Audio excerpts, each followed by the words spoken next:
Hello, my name is Stephanie Lambert, and I am the president of the Association of Corporate Counsels Northeast chapter. I also serve as Chief Compliance Officer at NetScout Systems. I'm here today with Damon Hart. He is the Chief Legal Officer at Liberty Mutual. Welcome, Damon. Thank you. Good morning. It's so nice to be here with you. I wanted to first congratulate you on your new role. You were recently promoted from the Deputy General Counsel position to Chief Legal Officer. So congratulations on that accomplishment. Thank you. It was a product of a very thoughtful transition plan. So it's good to be in the seat and experiencing these things firsthand. Speaking of that, I was wondering, since you've been in the CLO role at Liberty Mutual for just a few weeks now, can you share with us any of your first impressions of the role, and have there been any surprises for you? Yeah, I'd say there haven't been a lot of surprises. I think it's been pretty much as I thought. It's a big job.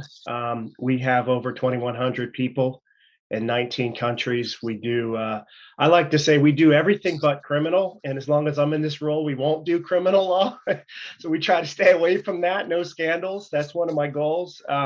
But we do everything. We do litigation. We try cases. We do IP. We do corporate. We do M&A. We do employment, insurance, regulatory, reinsurance, pretty much contracts, procurement, real estate, investments, everything you can think of, we do it. So it's a job with infinite variety, and I like to learn new things, and there's infinite new things in this job to learn. So I'm enjoying that. I'd say the one thing that's a little bit of a surprise, because as I said, I was on a 15-month journey in which I kind of shadowed my predecessor and mentor, and got a chance to sit next to him. And over the course of the year, I took on more and more responsibility. Is that now that I'm in the role and I have the title, there's a bunch of stuff that from an administrative side I have to sign off on. And there's a lot of flow of that. So just the first time you see something, I want to make sure I read and understand it before I sign off on it. And that takes a little more time than I anticipated. But pretty much it's what I expected. It's a very fast-paced, every day's new, every day's different type of job. So I'm enjoying it. I know that you worked closely with your predecessor and you thought through a lot of the things that a CLO would need to know or have some exposure to. I'm just wondering, as lawyers prepare themselves for the next step in their careers, what advice you might have from those experiences on how best to prepare for that next role. I'm kind of a junkie for professional development. I'm always doing it in some way, either formally or informally. And I'd say my path to this role started, I'd say about 4 years ago, in which my boss and I sat down and said, okay, these are the competencies that you need. Here's where your gaps might be, and here's where your strengths are. So continue to develop your strengths and see if there are any ways to address some of your opportunities. And so I've done a lot of kind of in-person professional development. I went to a CLO camp. The partnership has a program, professional development organization here in Boston. I did that program. I've had a couple coaching engagements with some consultants that were really helpful. I had about 3 or 4 different 360s to kind of understand, am I putting out the brand that I want to, and my intent? So that was very helpful. But I'd say that for lawyers, my advice would be to be honest about your assessment about where you stand. And all the advice that sometimes feels like criticism is not wrong. Take a real honest look at it and see what it is that you really want to develop, and then set out a path to do it. And for me, I use formal, which I just talked about, and also informal. I looked around the organization and I said, who are people that know things about the business that I need to know? And I just struck up relationships with them, like our treasurer. And I talked to him about the different economic metrics that really drive our business. One of our heads of our business, I just struck up a relationship with him, and we just started having lunch, and I started asking him questions about the business and where they're going and how he's thinking. And that has been great. I'm also known as the podcast king. I'm always listening to podcasts about business and development and even things like insurance coverage. I started taking some online courses around insurance coverage to learn more about the way the policies work at a kind of intricate level. So I'm kind of always learning. I'm always trying to stretch myself and learn. And I would just tell the lawyers to give the advice to learn as much as you can about the business, learn as much as you can about a broad area of law, and learn a lot about management, managing people.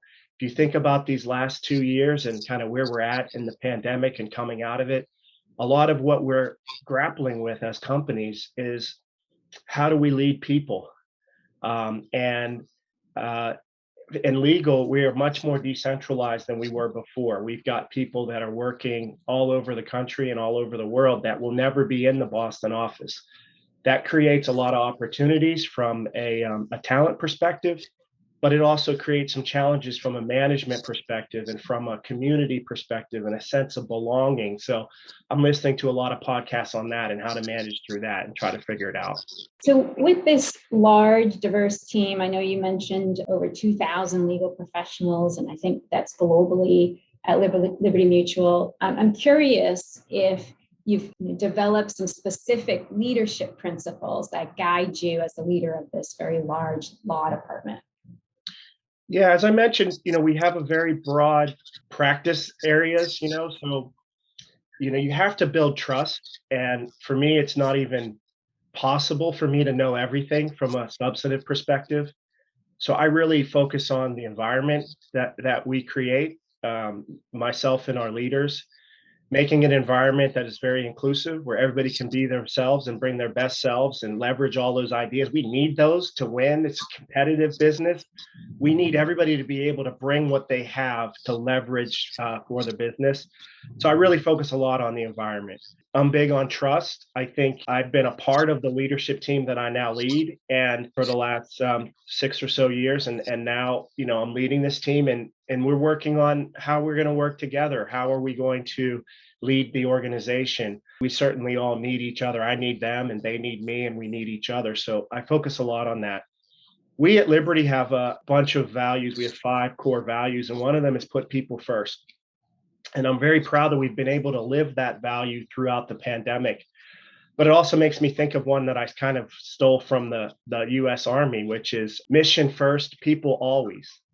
And I think that prioritizing people and what they need and the environment and the employee value proposition that we put out to our legal employees is really critically important. The sense of meaning, the sense of belonging, that our work actually matters is really important. Recognition is important. I'm big on sending personal notes. I'm big on doing these. We have this recognition system.